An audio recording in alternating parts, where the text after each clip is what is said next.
They should be celebrating South Africa's bid to host the next Soccer World Cup. But the failure to win the prized event hasn't dampened passion for the game. In a country that's won its freedom but not prosperity, soccer is a weekly dose of escapism.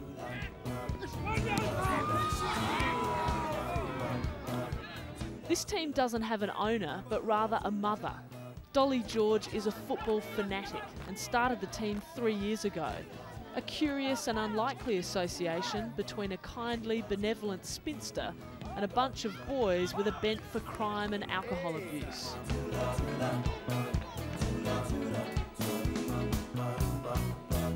They said, Ma, we train from the beginning of the week to the end of the week.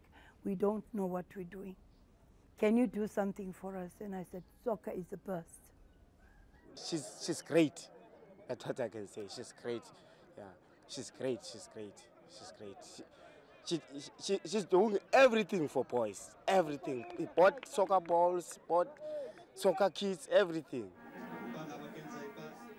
For me, I loved it from small, right up to now. You know, I in my spare time, whatever I should be doing, I just sit down and watch TV and watch soccer.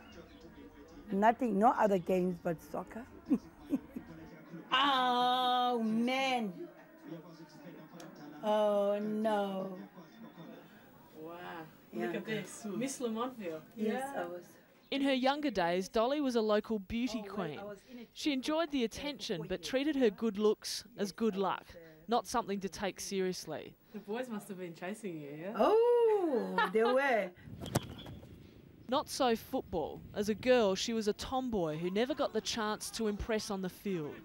It was a time when there was little place for women in the game. Hey. Oh, yes, yes, yes. I used to play with the boys. I even got the boys that I was playing with at school. They even went to Holland to go and play there.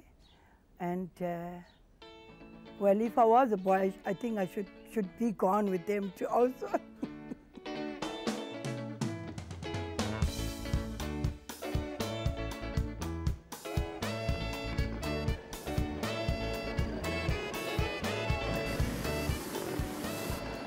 Home for Dolly and her players is Clairwood, a tough, broken-down industrial neighbourhood in suburban Durban, where the terms shooting and scoring often have little to do with soccer.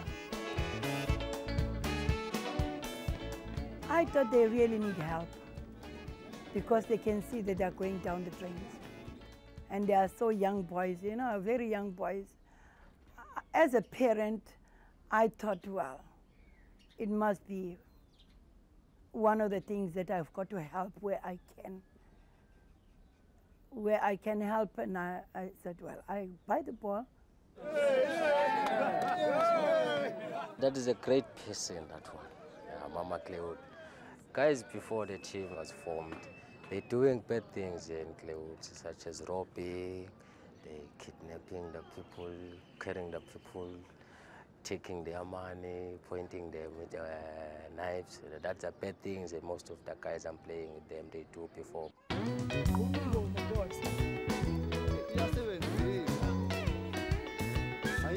Norman has left the temptations of crime behind to become a senior player. Like millions of desperate and disadvantaged young men the world over, he, his teammates and the coach share in a common bond, a love and passion for soccer. I mean, soccer is our life. It's our daily bread, you see. If you don't play soccer, so which means you don't know who you are. You see, if you don't play soccer or sing, you see, with us, we sing, we play soccer, we dance. You see, if you are a youngster, if you don't do that, so you are not from our place. You see.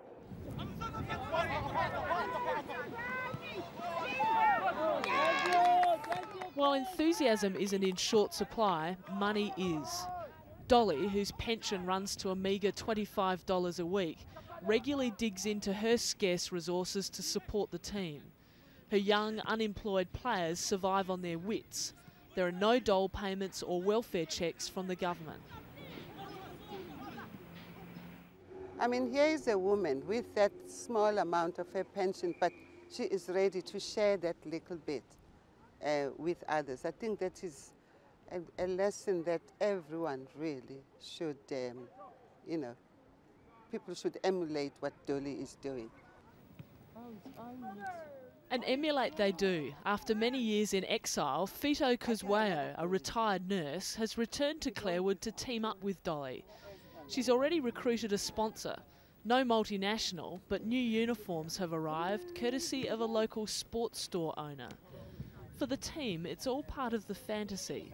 The players prepare as if it's a World Cup appearance.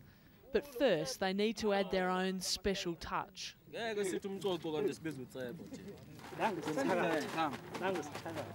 Footballers have their own superstitions and rituals.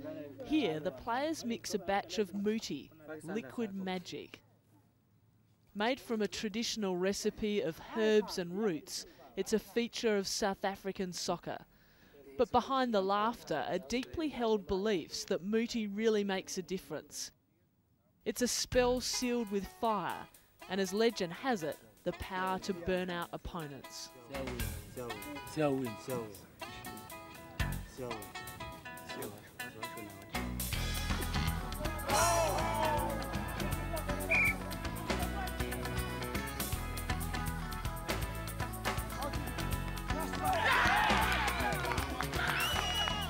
But sometimes even muti magic is not enough. In a tight match, Clairwood Mother City, the team named in Dolly's honour, goes down 2-1.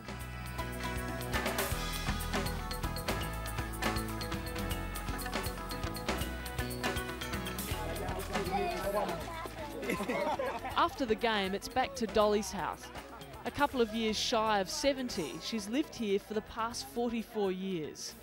She's never married, her only son just 21 when he was killed in a car crash. But it hasn't been a lonely life. Clairwood's been her home, and with it has come an extended family. Without her care and support, many would have been destined for a life of crime and violence.